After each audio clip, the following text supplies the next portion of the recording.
آج کی جنگ صرف میدانوں اور سمندروں میں نہیں ہو رہی، آج کی سب سے بڑی جنگ آپ کے ہاتھ میں پکڑے ہوئے موبائل فون، آپ کی کمپیوٹر اور انٹرنیٹ کے اس نظر نہ آنے والے نیٹ ورک میں لڑی جا رہی ہے۔ ذرا سوچیں، آپ کے موبائل کا کیمرہ، آپ کے لیپ ٹاپ کا مائک، یہاں تک کہ آپ کے بینک اکاؤنٹ سب ایک ایسے ملک کی نگراں آنکھ کے نیچے ہو جو آپ کو جانتا بھی نہیں، لیکن آپ کی ہر آن لائن حرکت کا ڈیٹا اس کے پاس پہنچ رہا ہے۔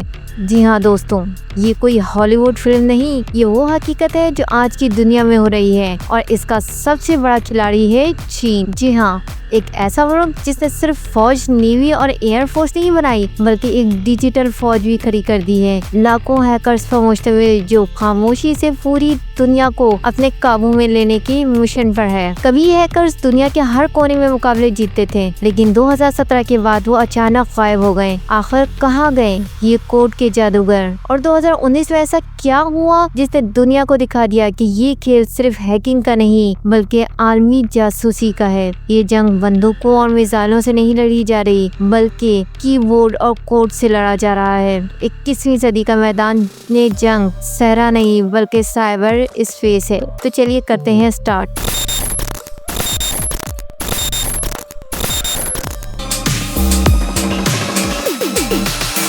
السلام علیکم دوستوں، مارچ 2017 میں چین کے چند ماہر ہیکرز کینیڈا کی وینکوور پہنچتے ہیں۔ ان کا مشن تھا کہ دنیا کے سب سے زیادہ استعمال ہونے والے سافٹ ویئرز اور ڈیوائسز میں چھپی ہوئی خامیاں تلاش کرنا، جیسے کہ گوگل کروم، مائکروسافٹ ونڈوز اور ایپل آئی فونز۔ یہ کوئی غیر قانونی ہیکنگ نہیں تھی بلکہ ایک قانونی مقابلے میں حصہ لینے آئے تھے جسے پوان ٹو آن کہا جاتا ہے۔ یہ مقابلہ دنیا کے سب سے بڑے ہیکنگ چیلنجز میں سے ایک ہے۔ ہیکرز کمپنیوں کے سافٹ ویئر میں خامیاں ڈھونڈتے ہیں اور انعام جیتتے ہیں۔ انعامات $50,000 سے لے کر $1 ملین تک ہو سکتے ہیں، خاص طور پر جب ہیکر ایسی کمزوری پکڑتا ہے جو پہلے کسی نے نہ دیکھی ہو، جسے زیرو ڈے ولنریبلٹی کہا جاتا ہے۔ دوستوں، چینی ہیکرز کئی سالوں تک اس مقابلے میں سب سے آگے رہے، مگر 2017 میں اچانک سب کچھ بدل گیا۔ یہ ہیکرز عالمی مقابلوں سے غائب ہو گئے اور سب کے ذہنوں میں ایک ہی سوال تھا، کیوں؟ اس دوران امریکہ اور یورپی سیکیورٹی ادارے حیران تھے، کیونکہ یہ خاموشی کسی عام وقفے سے زیادہ کچھ اور ہی محسوس ہو رہی تھی۔ یہ سوال پیدا ہوا، کیا چین اپنے ہیکرز کو کسی بڑے منصوبے کے لیے استعمال کر رہا ہے؟ دوستوں، اسی دوران چینی کمپنی کیویو 360 کے CEO زاؤ لی نے کہا، یہ ہیکرز اپنی صلاحیتیں بیرون ملک کیوں دکھاتے ہیں؟ یہ کمزوریاں دراصل اربوں ڈالر کی قیمت رکھتی ہیں۔ اور پھر چند ماہ بعد ہی چینی حکومت نے اعلان کیا کہ کوئی بھی سائبر سیکیورٹی ریسرچر یا ہیکر اب بیرون ملک مقابلوں میں حصہ نہیں لے سکتا۔ اور اس کے فوراً بعد شروع ہوا چینی اندرونی ہیکنگ مقابلہ ٹائفو کپ۔ یہ مقابلہ پوان ٹو آن سے بھی بڑا اور زیادہ انعامی تھا۔ انعامات $1 ملین سے بھی زیادہ تھے، اور ہر کمزوری پہلے چینی حکومت کو دی جاتی تھی جو پھر اپنی مرضی سے کمپنی تک پہنچاتی۔ دوستوں، یہ نیا قانون سائبر دنیا کے اصول بدل رہا تھا، اور صرف کھیل نہیں بلکہ ایک خفیہ جنگ کی بنیاد رکھی جا رہی تھی۔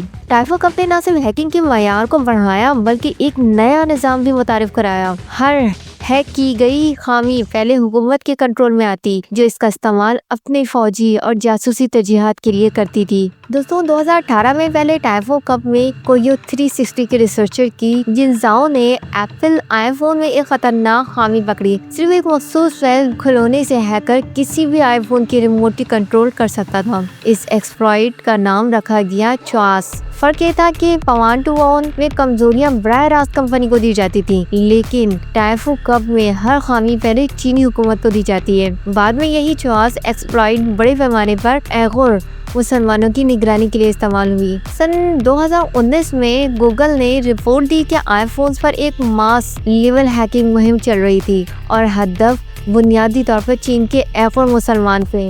جن پر انسانی حقوق کی سنگین خلاف ورزیاں ہو رہی تھی۔ یہ واضح پیغام تھا، چین اب صرف قانونی مقابلہ نہیں کھیلا بلکہ تکنیکی طاقت اور انسانی نگرانی کے لیے سائبر ٹیکنالوجی کو استعمال کر رہا ہے۔ دوستوں، جب ہم نے مزید تحقیقات کی تو ہمیں یہ بھی معلوم ہوا کہ چینی کمپنیز جسے آئے سون حکومت اور فوج کو سائبر جاسوسی کے ٹولز فراہم کرتی ہے۔ ٹائفو کب اب اپنے 8ویں سال میں داخل ہو چکا ہے اور امریکی حکام کے مطابق یہ مقابلہ دراصل چینی فوج کے لیے ہیکرز بھرتی کرنے کا ذریعہ ہے۔ حالیہ برسوں میں چینی ہیکرز نے امریکی محکموں، ٹیلی کام کمپنیز، توانائی کے نظام اور حتیٰ کہ گودام میں امریکی فوجی اڈے تک کو ہیک کیا ہے۔ ماہرین کا کہنا ہے کہ چین ایک ایسی سائبر جنگ کی تیاری کر رہا ہے جس میں میزائل نہیں بلکہ کوڈ کسی ملک کو مفلوج کر دے گا۔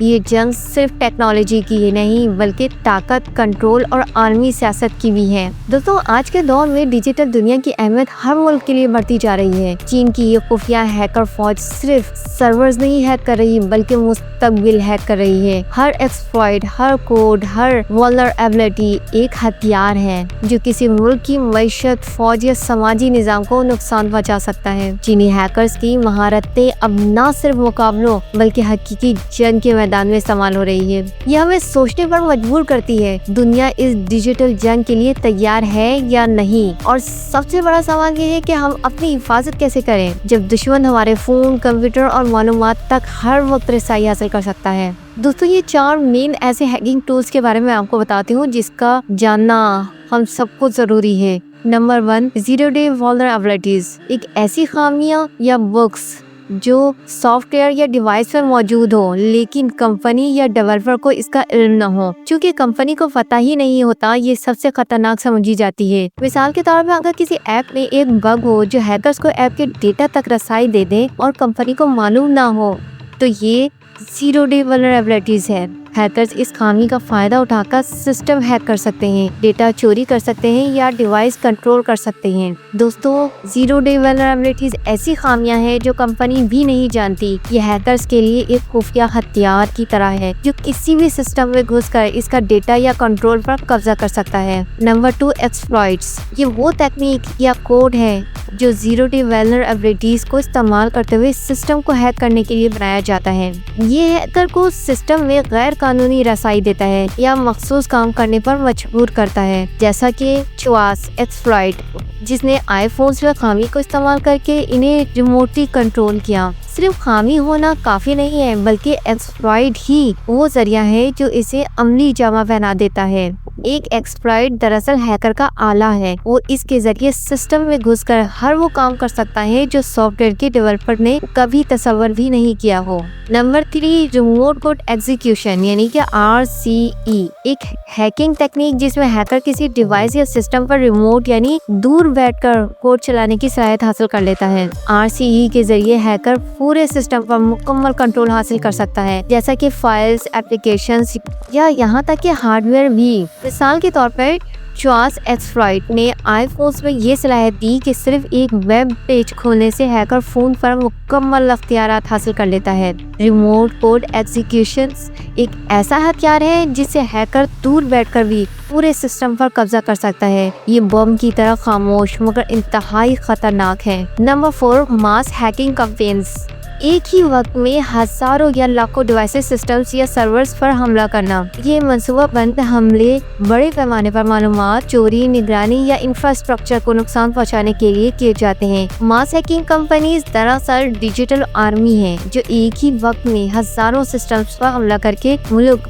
یا مخصوص گروپ پر قابو پانے کی طاقت رکھتی ہے۔ دوستوں، ٹائفو کپ صرف ایک ہیکنگ مقابلہ نہیں بلکہ ریسرچ اور فوجی ہب ہے۔ ہر ہیکرز اپنی مہارتیں یہاں سیکھتا ہے اور حکومت کے کنٹرول میں آتا ہے۔ پیدا ہونے والی ہر نئی تکنیک یا ایکسپلائٹ بعد میں فوجی یا جاسوسی مقاصد کے لیے استعمال ہوتی ہے۔ یہ مقابلہ چین کو نہ صرف ڈیجیٹل طاقت دیتا ہے بلکہ دنیا بھر میں سائبر جنگی تیاری میں سب سے آگے رہتا ہے۔ ٹائفو کپ میں ہیکر صرف مقابلہ نہیں جیتتے بلکہ وہ اپنی مہارتیں حکومت کو سونپتے ہیں جو اسے مستقبل کی سائبر جنگ میں استعمال کرتی ہیں۔ ہر کوڈ ایکسپلائٹ ایک ہتھیار بن کر چین کی ڈیجیٹل طاقت میں شامل ہوتا ہے۔ دوستوں، یہ جنگ نظر نہیں آتی مگر اثرات بہت گہرے ہیں۔ چین کی خفیہ ہیکنگ فوج ٹائفو کپ اور چواس ایکسپلائٹ، یہ سب حقیقتیں ہیں جو دنیا کو بدل رہی ہیں۔ اب سوال یہ ہے کہ ہم اس ڈیجیٹل جنگ کے لیے تیار ہیں؟ وقت بتائے گا اور ہم سب اس کا حصہ ہیں۔ اگر آپ کو یہ ویڈیو پسند آئی ہے تو اوپر آئی بٹن پر کلک کر کے نیکسٹ ویڈیو لازمی دیکھ لیجیے گا۔ ملتے ہیں نیکسٹ ویڈیو میں۔